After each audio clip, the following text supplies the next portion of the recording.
What's up, guys? Welcome to your 9th Java tutorial. And in this tutorial I'm going to be talking to you guys about something called assignment and increment operators. Now these are neat little tricks to have when you're working with Java. They're going to save you a bunch of time and help you out with numbers a little bit. So let's go ahead and make two variables. Make one called tuna and set that equal to 5, might as well. And make another one called bass in case we need it. I don't know if we are, but set it equal to 18. Now what the increment variable does is allows you to add 1 very quickly to the variable, and you can do this by pressing ++ and then the name of the variable. So right now by pressing ++ tuna, we changed tuna, which was 5, to 6. Now let me show you guys just so we can have something. You don't have to take my word for it. Print line and go ahead and put tuna in there and go ahead and run this baby. And as you can see, what was 5 now equals 6. So that's how you can use ++ to quickly change a variable's value by adding 1. Now another thing that you can do is, instead of putting it in separate, you can throw this right into the system print line method, and as you can see, you still get 6. Now this is called pre-incrementing, and what this does is it changes the value of the variable before it uses it. But I want to show you guys something else. Whenever you use post-incrementing, what this is going to do is it's going to use this variable as 5 and then it's going to change it to 6. So let me go ahead and press OK, and as you can see, once we do this, it gets 5 and not 6. So what this did is it changed the variable, but it didn't do it until after it already used it. So if we were to print it out again, it would get 6. So let's go ahead and do that. Save me some time by copying this baby. Where you at? Paste. There you are. So now that, here's what's going to happen. This is going to change the variable to 6, but it's not going to do it until after it already outputs it as 5. And now once it's 6, it's going to show 6 right here. So let me show that. And as you can see, 5, and then it changed it to 6, and then we just outputted the regular variable.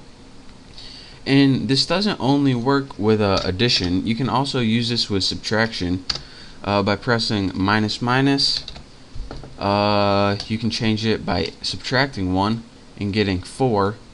And let's see what else there is. What else is there? You can also do something else, and this is called an assignment operator. So now we can know how to use the increment operator using 2 plus signs and also using 2 minus signs to subtract 1. You can also use the assignment operator, let me get some space right here, to do it if you want to do more than 1. And instead of changing the value of tuna, and say you wanted to add 5 to tuna, you would put tuna equals tuna plus 5. And what this would do is take that number 5, add 5 to it, and give you the value of 10, which I will show you right here. 10. Now this is a pretty simple way.